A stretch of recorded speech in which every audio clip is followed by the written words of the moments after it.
नमो अरिहंताणम, नमो सिद्धाणम, नमो आर्याणम, नमो ऊर्जायाणम, नमो लोहे सवसांगम।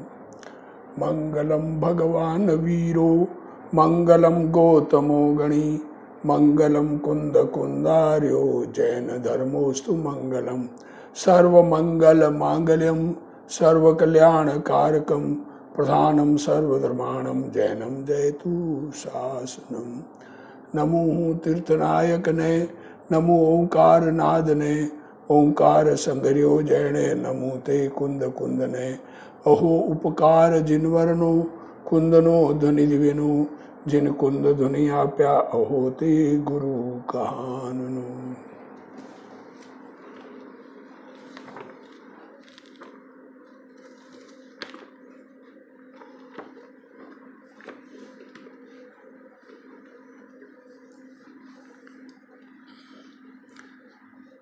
हरिवंश पुराण का स्वाध्याय। हरिवंश पुराण में वसुदेव का चरित्र और वसुदेव ने सोमश्री से का लाभ हुआ, वसुदेव को सोमश्री से शादी की। अब उसके आगे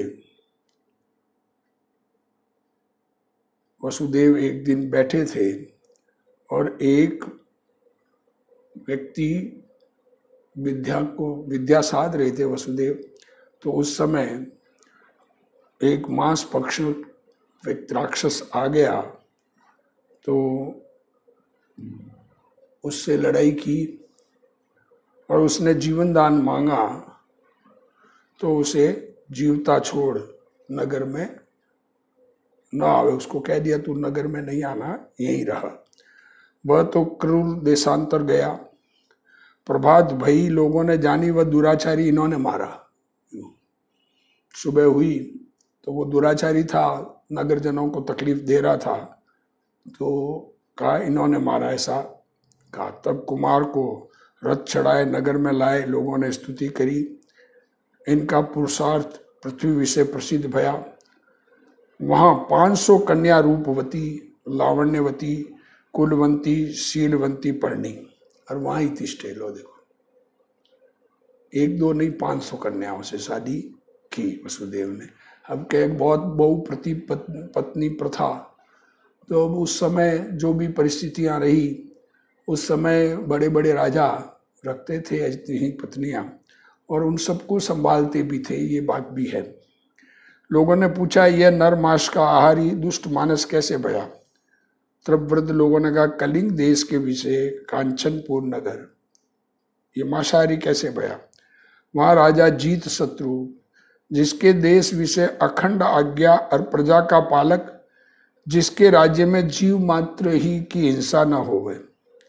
सर्वत्र देश विषय अभय दान की दुआई, फिर किसी जीव को भय नहीं। देखो, सब जगह जीवों की रक्षा का भाव। एक बात है, अहिंसा के पालन से सब सारे धर्म अहिंसा में शामिल है। अगर किसी को भी थोड़ी सी पीड़ा हो तो हिंसा है। तो सत्य, अचौर्य, ब्रह्मचर्य, परिग्रह, महाव्रत, परिग्रह छोड़ना, ये सब अहिंसा में शामिल है। समितियां, 5 समितियां, 3 गुप्तियां, सब अहिंसा में शामिल है। तो अहिंसा कहने पर सारा आता है। तो जहाँ जीवों की रक्षा होती है, दया पलती है, तो दूसरे जीव, किसी जीव को कोई भय नहीं होता है। उसके पुत्र सौदास सो महापापी, मांस का भक्षी। देखो, राजा का पुत्र, उसे पिता ने बहुत निंदा, सो सबसे गोप्य मांस भक्षण करे। पिता की आज्ञा खंडे और निरंतर मयूर का मांस रसोईदार हाथ रंधावे और कोई न जाने। आहा, ये सौदास नाम का जो बेटा, राजा तो बिल्कुल अहिंसा प्रिय, पर उसका बेटा मांस खावे। अब क्या कहो, किसी के घर में कोई किस प्रकार का आचरण करे, कोई किस प्रकार का, इस रीति बखे महल में ऐसे विपरीत कार्य करे। एक दिन इसके भक्षण का मांस माजार ले गया, मांस बनाया और एक बिल्ला उसको लेके चला गया। तब रसोईदार ग्राम से बाहर जाए, मरे बालक को एकांत विषय लाए कर उसका मांस सौदास को जिमाया। हाँ हाँ हाँ हाँ, मांस पक्षी कैसे बना ये कह रहे हैं। एक मरा हुआ बालक पड़ा था, उसका मांस लाके जिमाया। तब सोदास प्रसन्न होए, आदर से रसोईदार को पूछता, भैया हे भाई सत्य कहो, ये मांस किसका है? देखो क्या कहें, मांसाहारी को कुछ सूझता नहीं है। आहा, नर भक्ष मांस का भक्षण करके स्वादिष्ट लगा। आहा आहा, अभक्ष भक्षण करने वालों को अभक्ष स्वादिष्ट लगते हैं। उस स्वाद के लोभ में कितना पाप बंधता है ये नहीं मालूम है। कितने जीवों की हिंसा का परिणाम। अभक्ष कहे, अभक्ष में जीव दया पलती नहीं है। आहा, तो ये तो मांस खा ही रहा था। देखो शराबी, जुआरी, मांसाहारी सब व्यसन जिसके हों, तो मांस खाते हुए बालक का मांस रसोइये ने जिमा दिया और पूछा कि मैं अनेक जीव के मांस खाए, परंतु इसके 100वें भाग भी स्वाद नहीं। मेरे से तुझे भय नहीं, यथार्थ कहो। तब उसने कहा ये बालक का मांस है। तब बोला ऐसे ही नित्य ही लाया करो। देखो क्या कहा, क्या कहा, देखो बात विचार करने की है। रोज एक बालक का मांस लाओ। तब रसोईदार ने कहा तुम्हारे पिता के राज्य में यह कार्य न होवे, तुम और हम सब मारे जाएंगे। इस नवगर में मांस का नाम नहीं सुनिए है। इस भांति दबाया तो भी पापी मृतक बालक का मांस मंगाए खाया करे। कई एक दिन में पिता तो परलोक गया और सौदास पिता के पाठ बैठा। अब भैया अब खुद राजा बन गया। मांस खाने की आदत और खुद राजा बन गया। रसोईदार रसोई में लाडू बांटे। लाडुओं के अर्थ बालक आवे, रसोईदार क्या करता है, रसोई में लड्डू बांटता है। और लाडुओं के लिए बालक आते हैं, सो रसोईदार किसी बालक को मार डाले और सौदास खावे। अब निरंतर नगर में बालकों की हानि होने लगी। बालक मरते हुए दिखे, तो मालूम तो पड़ेगा नहीं। तब लोगों ने जाना ये सौदास बालकों का नाश करे है। तब लोगों ने मिलके इसको देश से काट दिया, निकाला, दे दिया, देश से बाहर निकाला। सो दिन में तो वन में रहे हैं और रात्रि विषय छिद्र पाए व्याघ्र की नाई आवे है, सो किसी मनुष्य का मांस खाए। यह पापी लोगों का नाशक असाध्य है, किसी से जीता न जाए, सो आप महाशक्तिवान आज उसे मारा। इस भांति वृद्ध वय वाले सौदास की कुचेष्टा कहकर वसुदेव को वस्त्र आभूषण मालादि कर पूजते भये। फिर अचल ग्राम विषय एक समुद्र का बड़ा व्यापारी, उसकी वसुदेव ने पुत्री पढ़नी। उसका नाम वनमाला। उस सहित वे देशापुर नगर, वहां का राजा कपिल सुत, उसे युद्ध विषय जीत कर उसकी पुत्री पढ़नी। उसके कपिल नामा प्रसिद्ध पुत्र भया। वहां वसुदेव विराजे, सो कपिला का भाई अंशुमत, उससे वसुदेव की अति प्रीति बढ़ी। क्या कह रहे हैं, कपिला का बेटा। सो एक दिन कुमार वन विषय हाथी पकड़ने गए थे, सो नीलकंठ नामा विद्याधर इनका शत्रु गंध हस्ती का रूप ले उड़ा। तब कुमार महायोद्धा नीलकंठ सो जो मायामय गज था उसे मुष्टि मारी। तब उसने आकाश से डारे, सो वसुदेव उद्यान विषय एक सरोवर था, उसमें आए पड़े। हम लोग ऊपर से नीचे गिर गए। नहीं है व्याकुलता जिनके, फिर सरोवर से निकसे। एक गुहा नामा पुरी वहां गए। वहां एक पद्मावती नामा राजकन्या, उसे धनुष विद्या के प्रभाव से पढ़ना। उसकी प्रतिज्ञा थी कि जो धनुर्वेद विषय जीते उसे मैं पढ़ लूं। फिर जयपुर के राजा को जीत कर उसकी पुत्री पढ़नी।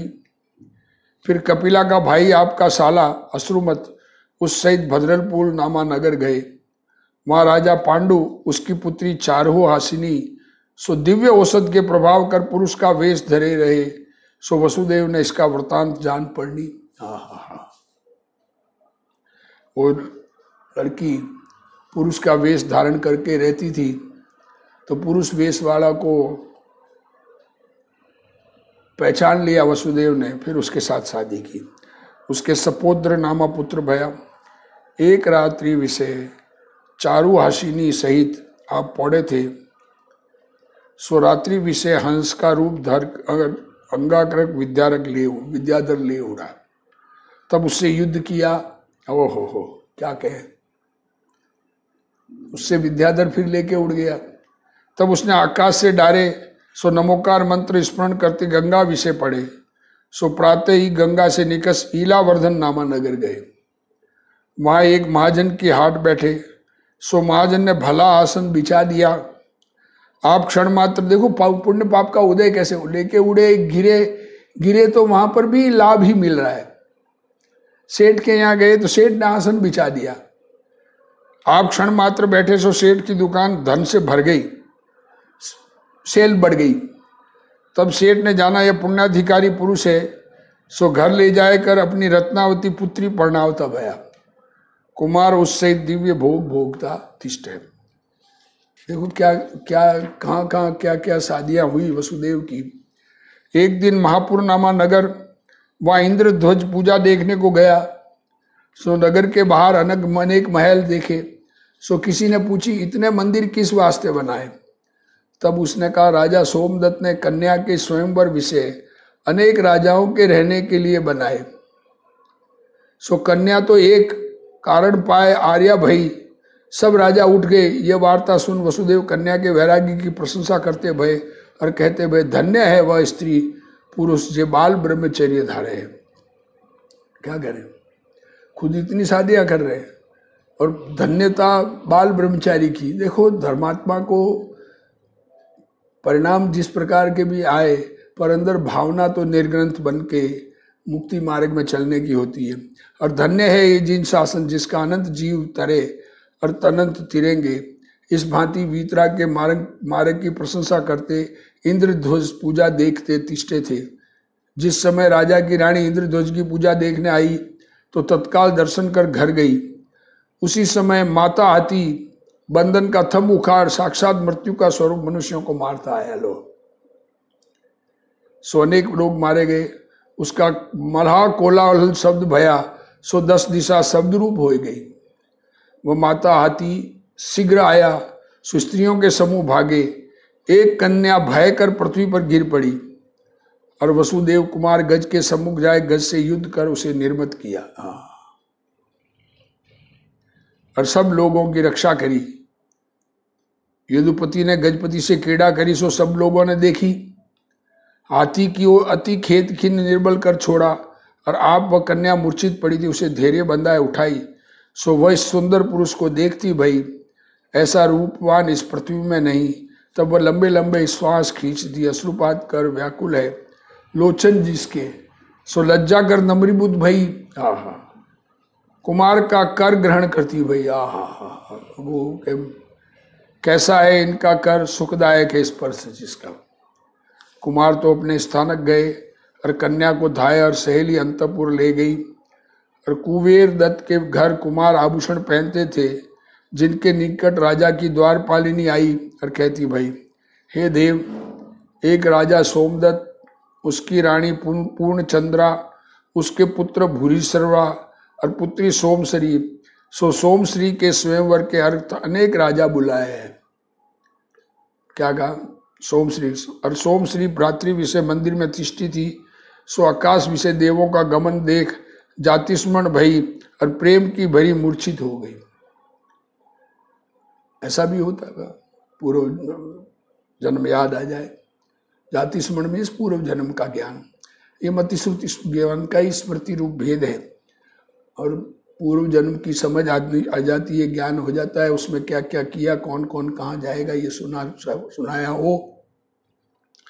फिर सचेत हो वह स्वर्ग का देव अपना पति, उसे ध्यावती मौन धार तिष्ठी, तजा है स्नान भोजन जिसने। हाँ, अब स्वर्ग में जो देव था उसका पति बनने वाला, उसका ध्यान करके मौन धारण करके अन्नपान छोड़कर, जिसने तब एकांत विषय उससे पूछा, तब उसने कही मैं पूर्व जन्म विषय देवी थी, सो देव सहित क्रीड़ा करती थी। पूर्व जन्म में देवी थी, सो मैं देवी की पर्याय विषय केवली को पूछा था, जो मेरा पति कहाँ उपजेगा। ये देव देव कहाँ उपजेगा? तब केवली ने कहा था हरिवंश विषय उपजेगा। सो अब मैं जाना वह हरिवंश विषय उपजा है और वह विद्याधर क्षेत्र में आवेगा।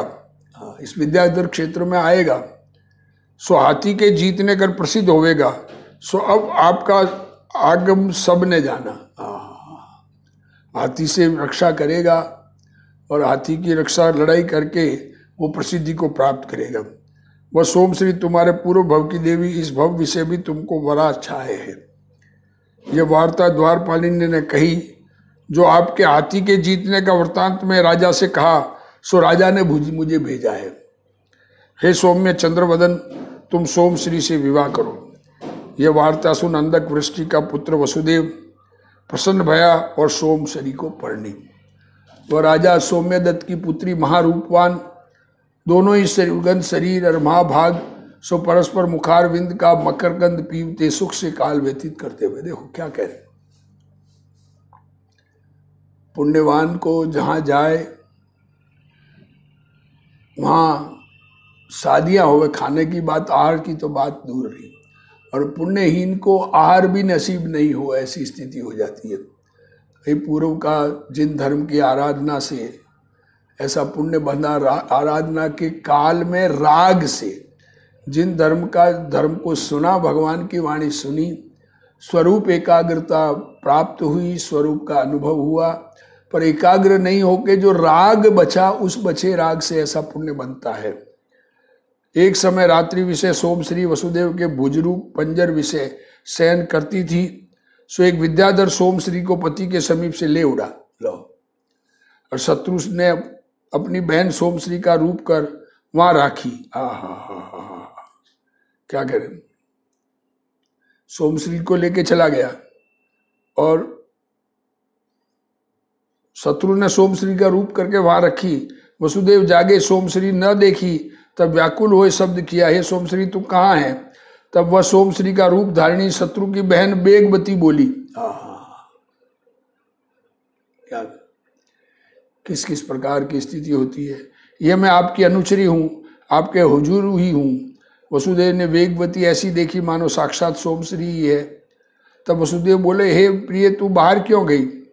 तब मायाचरणी बोली, हे प्रभो महल में गर्मी जगी, उससे बाहर निकसी।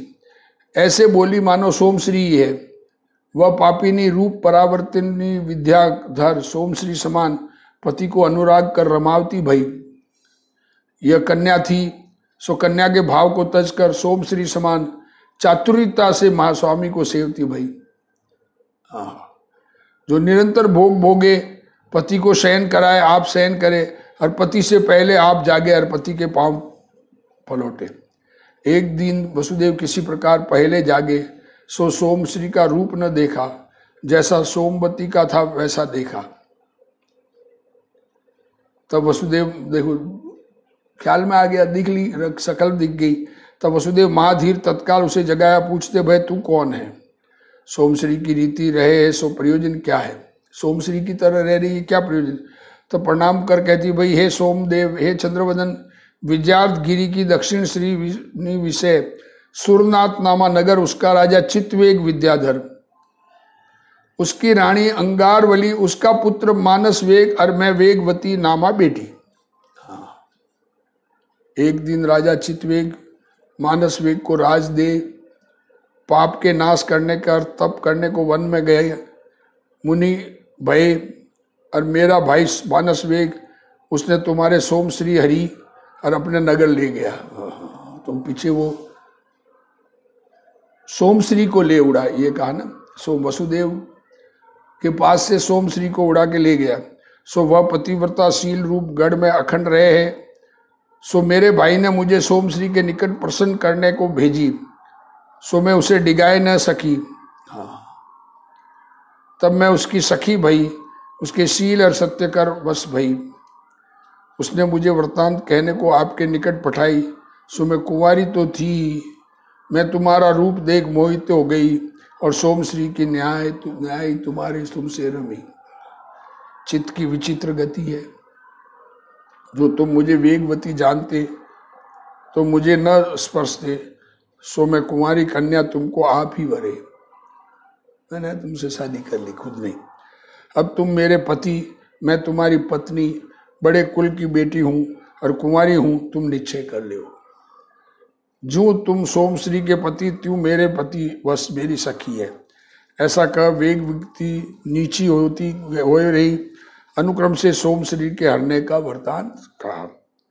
सो सुनकर यदुपति खेद भिन्न भया, ये दोनों ही बात अयोग्य भई। सोमश्री का हरण, इसका अदता ग्रहण, ये जिन शासन की आमनाएं नहीं।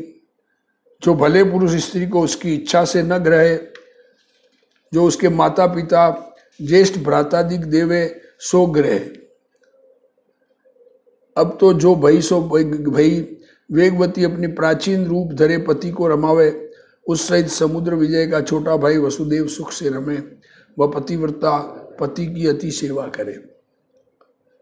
वसंत ऋतु आई, उन्नत भय है मधुकर जिस विषय। सो एक समय वसुदेव कुमार वेगवती सहित शयन करते थे। सो वेगवती रति खेद कर सो गई।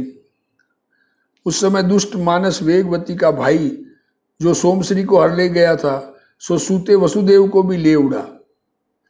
सो वसुदेव जागे, विद्याधर को मुष्टि मारी। तब कंपायमान भया वसुदेव को डारा, सो गंगा में आए पड़े। एक विद्याधर विद्या साधता था, उसके कंधे आए पड़ा। सो कुमार के प्रताप से विद्याधर को विद्या सिद्ध हो गई। देखो क्या हो, विद्याधर विद्या साध रहे हैं और वो नीचे ऊपर से नीचे गिर के उसके सिर पर ही आके गिर रहे हैं और उसको विद्या सिद्ध हो रही है। जब उसकी विद्या सिद्धि भई, तब यदुपति को प्रणाम कर अपने नगर गया और विद्याधरों की कन्या वसुदेव कुंबर को विजयार्थ ले गई। मां नभस्थल नामा नगर विद्याधरों को भरा। सो अनेक नभक्षर 5 प्रकार पुष्पों की वर्षा करते कुंवर को पुर में ले गए। और सूर्य की रथ, सूर्य के रथ समान देदीप्यमान रथ, उस पर आरूढ़ यदुपति, अनेक वादियों की ध्वनि कर पूरित है 10 दिशा। ऐसे उत्सव से पूर्व में प्रवेश कर मदन वेगा नामा राजकन्या पढ़नी। कामदेव समान है रूप जिसका, ऐसे कुमार दधिमुख आदि विद्याधरों कर दई महासुंदर देव कन्यावरी। वसुदेव मदन वेगा को परण, मदन जो काम उसके वेग कर उपजा, जो अनुराग भाव उसे धरता, उसे देव की नाई क्रीड़ा करता भया। देखो क्या कह रहे हैं, जहाँ जा रहे हैं शादी कर रहे हैं, वहाँ उसके साथ रह रहे हैं।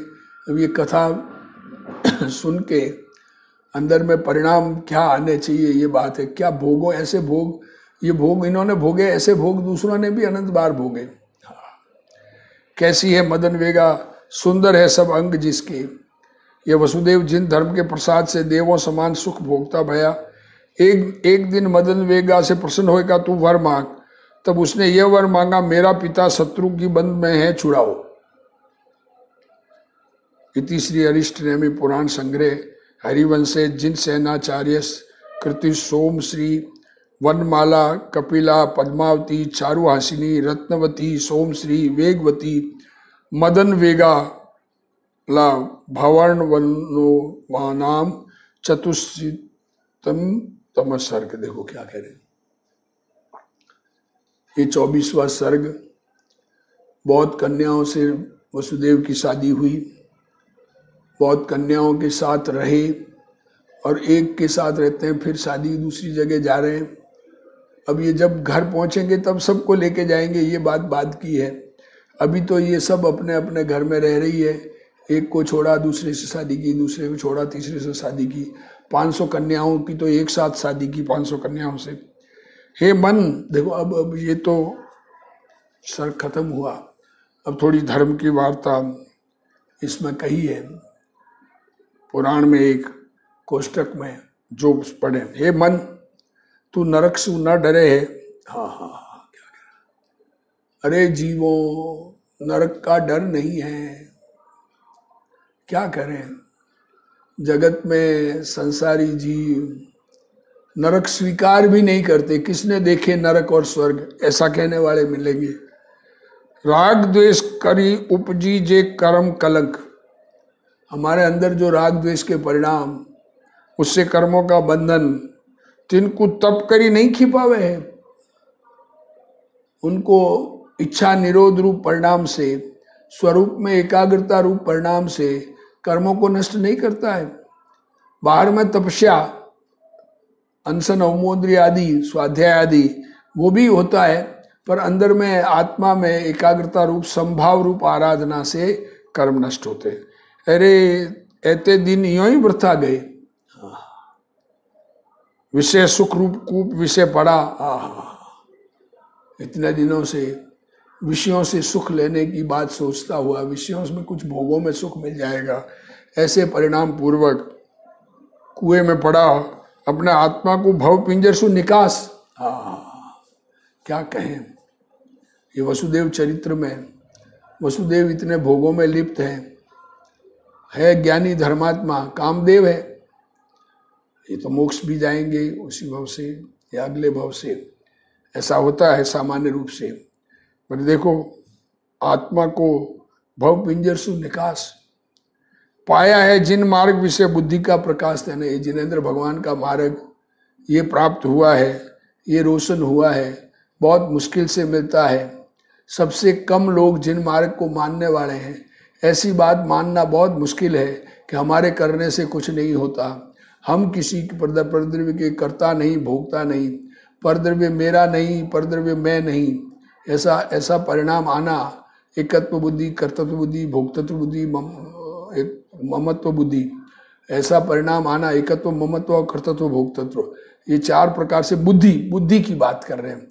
अपने आत्मा में एकत्व आना तो धर्म है, पर पदार्थ में एकत्व होना, इसको एकत्व बुद्धि कहते हैं।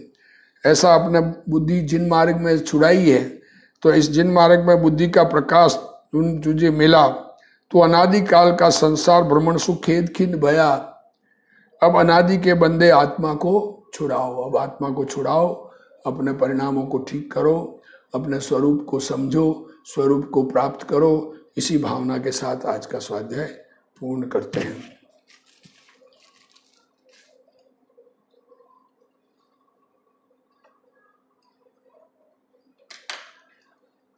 जिनवाणी स्तुति है जिनवाणी भारती, तो ही जपूं दिन रैन, जो तेरा शरणा गए सो पावे सुख चैन। जा वाणी के ज्ञान ते सूझे लोकालोक, सो वाणी मस्तक नमो सदा दे तू ढोक। जिनवाणी मात की जय।